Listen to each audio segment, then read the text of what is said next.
پچھلے ایک سال سے عمران خان نے پہلے امریکہ پر الزام لگایا، پھر امریکہ کا الزام جنرل باجوہ پر لگا دیا، پہلے کہا کہ میری حکومت بچائی کیوں نہیں، پھر کہہ دیا میری حکومت گرائی کیوں ہے، امریکہ نے نہیں بلکہ انہوں نے گرائی ہے۔ پھر موجودہ آرمی چیف کی جب تعیناتی ہو رہی تھی تو اس وقت بھی عمران خان صاحب سڑکوں پر تھے اور پچھلے آرمی چیف کو ہی توسیع دینے کی بات کر رہے تھے۔ پھر موجودہ آرمی چیف پر پچھلے دنوں دوبارہ الزام لگا دیا کہ سب کچھ وہ کرا رہے ہیں، مگر آج اب سے کچھ دیر پہلے انہوں نے کہا ہے کہ میری طرف سے کوئی مسئلہ نہیں ہے۔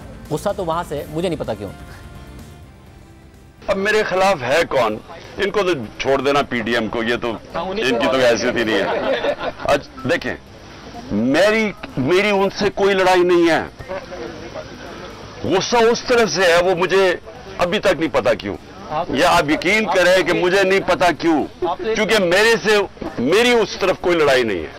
ہمارے ساتھ سینئر صحافی تجزیہ کار مجیب الرحمان شامی صاحب موجود ہیں۔ شامی صاحب بہت شکریہ ہمیں شو میں جوائن کرنے کے لیے۔ شامی صاحب یہ اتنا ہی سادہ ہے جتنا عمران خان صاحب کہہ رہے ہیں میری تو لڑائی نہیں ہے اور مجھے پتہ بھی نہیں ہے، وہاں سے اتنا غصہ کیوں ہے؟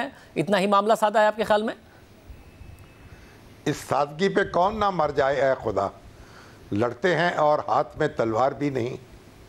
تو عمران خان صاحب جو کچھ کہہ رہے ہیں میرا خیال ہے خود ان کو بھی معلوم نہیں ہو شاید کہ وہ کیا کہہ رہے ہیں۔ دیکھیے معاملہ تو غصے سے بہت آگے چلا گیا ہے۔ 9 مئی کو جو کچھ ہوا اور جس طرح پورے ملک میں فوجی تنصیبات کو اور قومی تنصیبات کو نشانہ بنایا گیا، ابھی تو اس کا معاملہ چل رہا ہے نا، تو وہ تو بات چیت سے اور زبانی جمع خرچ سے تو بات آگے نکل گئی۔ اب تو معاملہ کہیں کا کہیں پہنچ گیا اور وہ ایک ایک کر کے لوگوں کی نشاندہی ہو رہی ہے۔ خود ان کی اپنی پارٹی کے لوگ اس سے برت کا اظہار کر رہے ہیں، وہ لا تعلقی کا اعلان کر رہے ہیں، پارٹی چھوڑ رہے ہیں، پارٹی پالیسیز پہ تنقید کر رہے ہیں۔ تو خان صاحب کو جائزہ لینا چاہیے اور حقائق کو دیکھنا چاہیے اور دیکھنا چاہیے کہ ان کا جو بیانیہ ہے یہ کارگر نہیں ہوگا۔ وہ جتنی دیر حقائق کا ادراک نہیں کریں گے معاملہ آگے نہیں بڑھے گا۔ ان کو جو کچھ 9 مئی کو ہوا ہے اس کے ذمہ داروں کی تلاش میں میرا خیال ساتھ دینا چاہیے قانون نافذ کرنے والے اداروں کا، اسی طرح سے آگے بات بڑھے گی۔ شامی صاحب ابھی ہے بات، یعنی آپ کہہ رہے ہیں کہ ابھی بھی موقع ہے کہ خان صاحب یہاں سے بھی معاملات بہتر کر سکتے ہیں، یا پھر معاملات پوائنٹ آف نو ریٹرن پر ہیں، یہاں سے بہت مشکل ہے چیزوں کو بہتر کرنا؟ دیکھیے ہماری سیاست میں تو بار بار ایسا ہوتا رہا ہے نا، پوائنٹ آف نو ریٹرن بھی آتے رہے ہیں اور وہاں سے لوگ ریٹرن بھی ہوتے رہے ہیں۔ تو یہ ایک سیاست کا کھیل ہے، اس کو حساب کی طرح نہیں کھیلا جاتا۔ 2 جمع 2 کبھی 5 ہو جاتے ہیں، کبھی 6 ہو جاتے ہیں، کبھی 3 ہو جاتے ہیں۔ تو بنیادی بات یہ ہے کہ خان صاحب کی ایک طاقت ہے، وہ ایک سیاسی جماعت کے سربراہ ہیں اور ان کی سیاسی جماعت جو ہے اس کو آپ نظر انداز نہیں کر سکتے، اور اسی طریقے سے ان کے جو حریف ہیں ان کی بھی اپنی طاقت ہے اور انہوں نے اپنے حریفوں میں بہت اضافہ کر لیا ہے۔ اب تو ان کے حریفوں کی تعداد جو ہے انگلیوں پہ گنی نہیں جا سکتی۔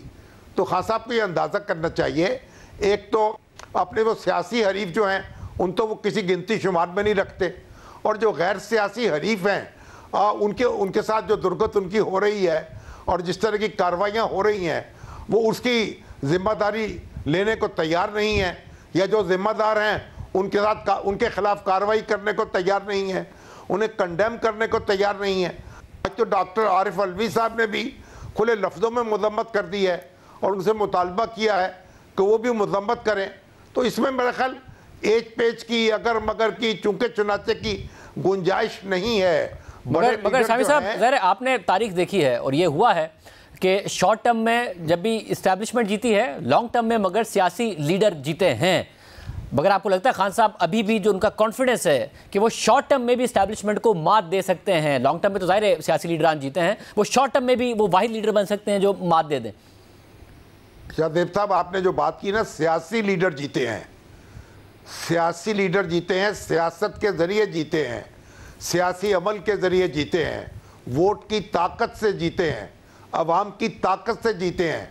اگر آپ دہشت گردی کی کارروائیاں ہوں گی تو جب دہشت گردی ہوگی تو پھر آپ نہیں جیتیں گے، پھر آپ ایک پاکستان کی تاریخ آپ کے سامنے ہے، جو لوگ دہشت گرد بنے، جنہوں نے طاقت کا راستہ اختیار کیا، ان کی سیاسی طاقت بھی سمٹ کر رہ گئی اور ان کے سارے خواب بھی ادھورے رہ گئے. تو سیاسی جماعتیں جو ہیں وہ سیاسی عمل کے ذریعے آگے بڑھتی ہیں. سیاسی کارکن جو ہیں وہ جنگجو نہیں ہوتے. ہماری بر صغیر کی پوری تاریخ شاہد ہے. سیاسی جدوجہد جو ہے وہ عدم تشدد کے ذریعے کی گئی ہے, وہ قانون کو طاقت تسلیم کر کے کی گئی ہے. اور یہاں ہمارے بہت سے پاپڑ بیلے گئے تاریخ میں ہماری, لیکن بالآخر آپ دیکھیے مولانا محمود الحسن جیسا آدمی اسیر مالٹا دنیا جہان کا چکر لگا آیا اور فوجیں طلب کرتا رہا اور فوجی حمایت طلب کرتا رہا مختلف طاقتوں سے. بالآخر اس نتیجے پہ پہنچے کہ طاقت کا استعمال نہیں ہوگا, طاقت کے بغیر جدوجہد ہوگی, عوامی طاقت سے اپنا مزاحمت کی جائے گی. تو بنیادی بات یہ ہے کہ اگر آپ سیاست کا کھیل سیاسی طریقے سے کھیلیں گے پھر آپ کی کامیابی ہوگی, لیکن آپ ایک دوسرے طریقوں میں الجھ جائیں گے. اگر آپ کرکٹ کے میدان میں کشتی کھیلنا شروع کر دیں گے تو پھر تو آپ کرکٹ کی اننگ تو نہیں کھیل سکیں گے, نہ اسے جیت سکیں گے.